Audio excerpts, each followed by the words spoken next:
It is the KJ Today Show, your place for the positive vibes of pop culture, people to know, and pets. And while we are at PopCon Louisville at the moment, I've got a friend here from Indy. Lisa, I'm so glad that we got to see each other this weekend. Absolutely. It's always great to see you, KJ. Well, and you, of course, being here with Star Trek Strange New Worlds cast, I don't know why I didn't just assume you would be here. We're always here to support PopCon. They do good work. And you do as well. So let's talk about Starbase Indy, because I know as an organizer, you're probably like, man, we're going to blink and it's going to be here again. Yes. In fact, yes, I have had that thought. So we run over Thanksgiving weekend, so that Friday, Saturday, Sunday. This year, that is November 29th to December 1st, so it's late this year. We are a hotel-based con. We're not as big as a PopCon. We're not at a convention center. But we have we're very fan-based. And so last year, we had 12 different fan clubs from 4 different fleets represented in our atrium. Wow. Yeah. And we've got a strong relationship with the Klingon Language Institute, and a lot of people don't even know that's a thing, but it is, for 32 years now. We're bringing in a Vulcan calligrapher from Texas.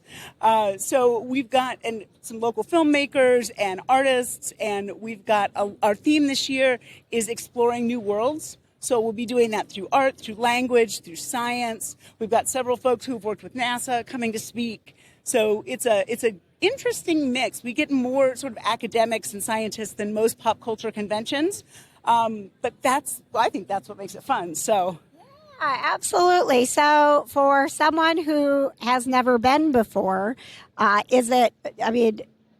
think sometimes people feel like the conventions that are like based on a fandom, like if I'm not an Uber fan, if I just like watched The Next Generation, is it okay for me to still come?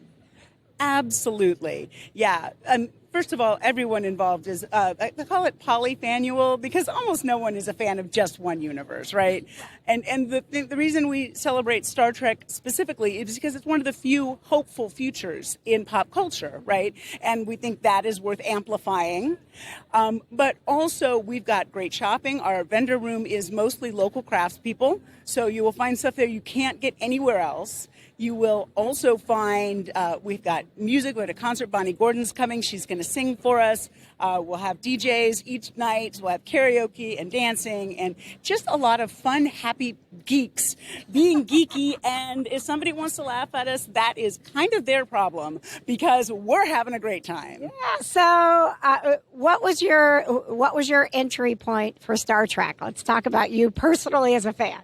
So, I watched Star Trek growing up. I grew up reading science fiction. My entry point to Starbase Indy was I was supposed to drive to Florida one Thanksgiving, and the weather was going to be bad. And we'd seen ads, and I went and immediately fell in love with the vibe and the people, and the organizers became some of my best friends. And that was 18 years ago, and I don't leave, apparently.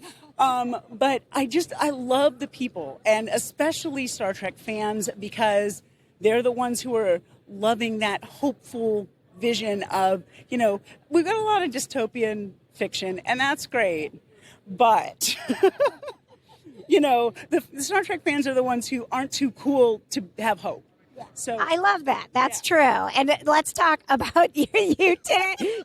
You are mixing some universes today, and it actually, it's working. I love it so much. I found the pink Star Trek tops online, Pop Universe, and then someone said, well, you should get a comm badge that says, "Hi, Barbie." And I also do 3D printing, so I made that. We've got a booth here selling these and a bunch of other stuff. And so it's just kind of been a slow slide into cosplay. I would always say I'm not a cosplayer. I'm too lazy for that. I don't think I can say that with a straight face anymore. No. This is cosplay. Yes, it is. All right. If people want to get more information, find out how to get tickets and all that good stuff, how do they find you? Starbaseindy.org. And if you use the discount code PopCon_2024, you get $5 off a badge. Oh, Nice. Yeah, and so you can find all our stuff there. We have a podcast. We've got some great interviews on that podcast. Oh, you do? I didn't know you were a podcaster too. Yeah. We've got the Star Trek Science Advisor, Aaron McDonald's on there. Doug Drexler, who designed the latest Enterprise, talked to us. We've got some amazing people. And so that's on our website. People can find it there. And hopefully on all of the other streaming places. But, getting it out there is a little tricky. Oh, sure. And I'm just making it up as I go along. So we'll see. I have a little experience with podcasting if you need some pointers. I do. I will have to take you to lunch and pick your brain. All right, let's do it. Thank you so much for being here with me. Can I have a hug? Absolutely. All right, more from PopCon coming up. Thanks for joining me for another celebrity interview. KJ Today, where you'll find the positive vibes of pop culture, people to know, and pets. If you like this interview, please make sure you give it a like, rate, review, and subscribe. And join us on YouTube the first Wednesday of every month for the full KJ Today show, where we play trivia, bring you more celebrity guests, and even a pet of the week to keep you feeling the positive vibes.